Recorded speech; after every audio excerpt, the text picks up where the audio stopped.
And today we're going to be talking about the political situation in Germany after the Great Depression. So firstly, the best thing which we can measure as historians is the elections after the Depression. So there were 5 national elections between 1929 and 1933, 4 of which were elections for the Reichstag, and 1 was a presidential election. During this time, voters turned towards extremist parties on both the left and right wings of politics, and it became apparent that coalition governments were nigh on impossible. Political parties in Muller's coalition government represented different interest groups with conflicting demands. Parties wanted to protect their voters from cuts in government spending. Farmers, for example, wanted high food prices, but workers wanted low. Businesses that exported wanted free trade. Those supplying to domestic markets wanted protectionism. Muller could not get his financial bill through the Reichstag, and he asked Hindenburg to use Article 48, but the president refused, and as such, Muller was forced to resign. From March 1930, there was government using presidential decree. For example, Chancellor Brüning depended on Hindenburg's use of Article 48 to push through his policies. This reflects the inability of coalition governments to agree on policies. So what were the election results in 1928 and 1930? We can see the contrast in these 2 years as they surround the Great Depression. In May 1928, the Nazis saw the biggest increase from 2.6% of the vote in May 1928 to 18.3%. And as such, they were the second biggest party in the Reichstag. In September 1930, the KPD's vote rose from 10.6% to 13.1%. On the same time, the SPD's vote fell from 29.8% to 24.5%. The DVP and the DNVP saw their votes roughly halved. In July 1932, the Nazis saw a dramatic rise in support, becoming the largest single party in the Reichstag, with 37.4% of the vote. Similarly, the KPD's vote rose to 14.5%. In contrast, the SPD's vote fell about 25%. This shows the clear trend of moving away from moderate parties and supporting extremist ones. For example, apart from the Zentrum, all other parties saw their vote fall, especially narrow interest parties. In November 1932, the KPD's vote rose to 16.9%. The DNVP rose from 6.2% to 8.9%, and the DVP from 1.2% to 1.9%. In contrast, the Nazis' votes fell to 33.1%. In March 1933, Hitler was already Chancellor. All parties' votes declined, but the Nazi parties, whose vote was 43.9%. By this time, anti-Weimar parties controlled the Reichstag. So I know that was a lot of numbers there, so just to cover what we discussed, in 1932 elections, in July 1932, the KPD's vote was 14.5%, the SPD's vote fell about 25%.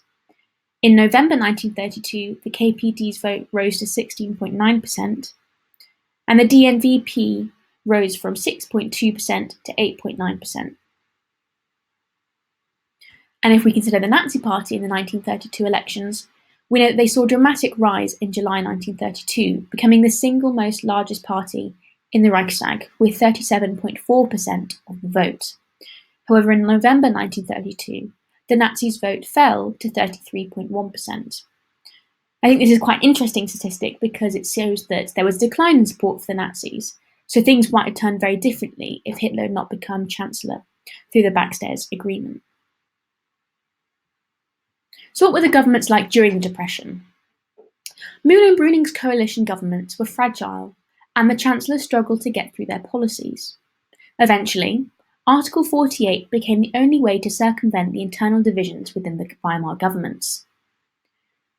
Political parties in Müller's coalition government represented different interest groups with conflicting demands.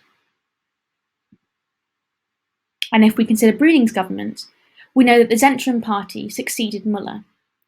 He was supported by the army and leading German industrialists. Brüning used Article 48 to pass his finance bill. And Brüning continued government despite massive gains by the Nazi Party in September 1930. So we know that Brüning continued in government despite the gains of the Nazi Party in September 1930. And we know that he was supported by the army and leading German industrialists, how Brüning used Article 48 to pass his financial bill, and that Brüning was hurt from the Zentrum Party. So what were Brüning's policies after the Depression? We know that he tried to reduce the impact of the Depression on German society. And ultimately, he lost support from the elite and was forced to resign because Hindenburg disagreed with his policies.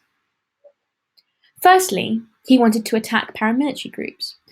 As we know, as unemployment grew, so too did political violence.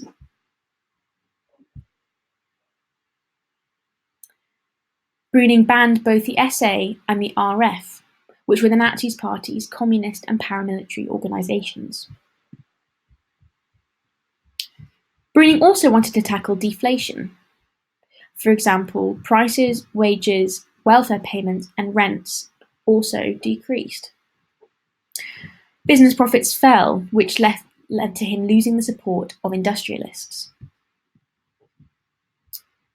Brüning's policy of giving land from bankrupt Junker estates to unemployed workers lost him even more support, and, most importantly, it lost him his chancellorship. As Hindenburg himself was a Junker, he refused to sign Brüning's emergency decrees, and as such Brüning had to resign in April 1932.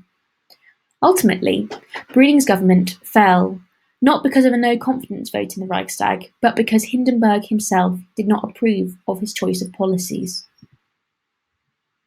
So how do historians assess Brüning's governments? Feuchtwanger in 1995 said, Brüning was the last chancellor to govern with any kind of constitutional legitimacy. Bracher said that Brüning was not the last chancellor before the breakup of the Weimar Republic, but the first chancellor in the process of destroying German democracy. Hayton Hinton in 2000 stated, Brüning lost office because he had lost President Hindenburg's support. And Mommsen in 1991 blamed Brüning for deliberately worsening the economic crisis and thus creating the conditions that only Hitler understood to exploit. As we can see here, there's quite a range of opinions from historians, and it's up to you to decide which one you agree with. You might need to use some evidence to balance out these decisions. So to cover Brüning's downfall, it was clear that it was about his land policy and how he tried to give land from bankrupt Junkers to unemployed workers. Given Hindenburg's background as a Junker himself, this caused him to oppose Brüning's policies, and as he refused to grant him Article 48, Brüning was forced to resign in April 1932.